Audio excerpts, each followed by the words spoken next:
What's good, YouTube? This is Austin Sweet here. And Dakota. And you're watching The Sweet Life of Dakota and Austin. Welcome back to the channel, guys. And that's right, we're bringing you guys our first vlog, but we're also mixing this in. This is our first vlog in episode 26 of Wrestling Talk. Can you believe it, guys? We're exactly 4 episodes away from the 30th episode of Wrestling Talk. That's right. And today, me and Dakota, we're finally going to be discussing Sting.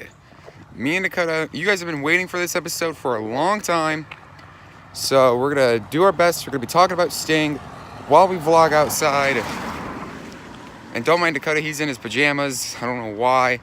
But let's go ahead and get this episode of Wrestling Talk started. So Dakota, you want to go first talking about Sting? Sure thing. All right, you go ahead and talk about Sting. Go ahead. Okay, so Sting is from WCW. Right, but Sting didn't get his start in WCW. Sting got his start the same way Ultimate Warrior did. Ultimate Warrior and Sting were actually a tag team. They were known as the Blade Runners. Then when Sting got attention, he finally jumped to WCW, Dakota. Wow. He then finally jumped to WCW. And then he battled, who did he fight at the Great American Bash to win the WCW title? Goldberg. He didn't fight Goldberg, even though him and Goldberg did have some matches together. He fought and defeated Ric Flair for the WCW World Heavyweight Championship at the Great American Bash in 1992. Yep. But most notably, Sting was known for his match, the classic time limit draw at the first Clash of Champions against Ric Flair. Yep. That's a legendary match. Everyone should know about that match. Then, after Sting beat Ric Flair for the WCW Heavyweight title, he would eventually drop the WCW Heavyweight title to the late, great Big Van Vader. Wow. Kind of unfortunate. Then Sting had his surfer gimmick, and then he turned to what? What came after the surfer gimmick, Dakota? A scorpion death drop. That was his finisher. That's what he was known for. But he was known as the Crow. He basically changed up his gimmick, and he was known as the Crow. He came out sporting, he was in his wrestling attire, but what happened was he had his back turned towards the camera, and then he wound up telling everyone you can stick it. He walked out on the program. So at the same time, though, no one really ever knew if Sting turned heel or not. But then the next thing, he wore black and white face paint, came out during a match, and he said, the only thing that's for sure about Sting is nothing's for sure. That's right, that classic promo that Sting did. So then Sting would pop in every now and then. He'd be up in the crowd looking down. He would then eventually come down from the rafters. And then he beat Dakota. Who did he beat at Starrcade to win the World Heavyweight Championship? Who did he beat? Goldberg. He didn't beat Goldberg. Man, you just want to keep saying Goldberg over and over again. I see. He beat Hollywood Hogan at Starrcade.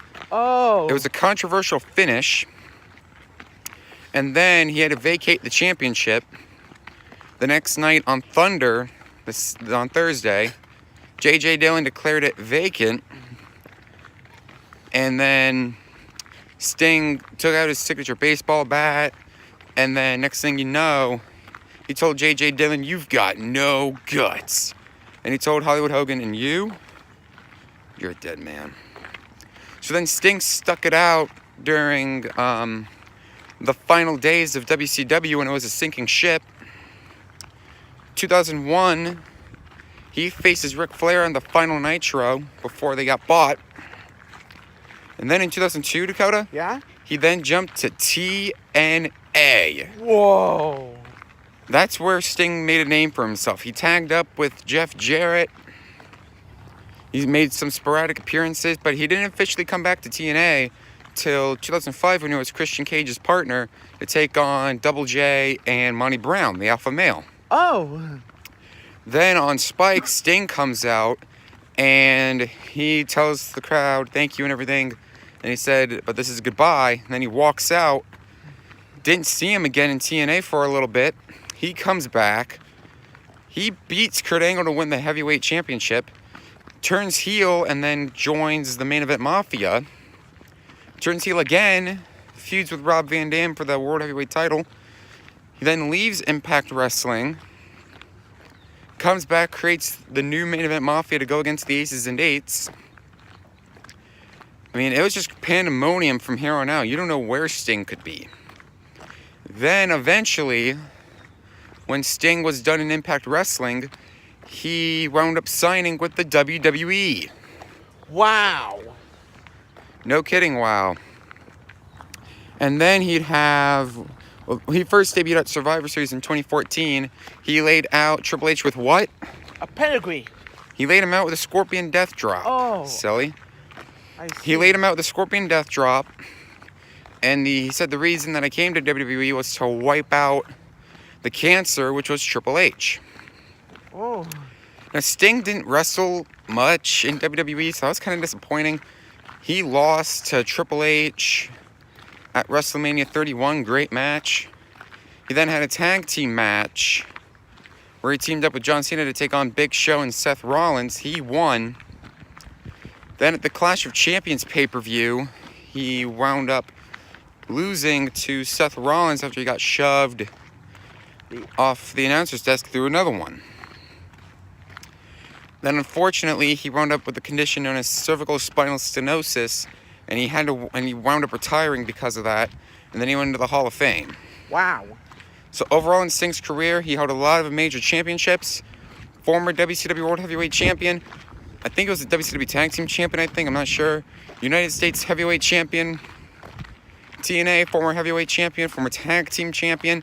Sting did a lot in his day, but it's kind of unfortunate that we'll never see him wrestle again. Wow.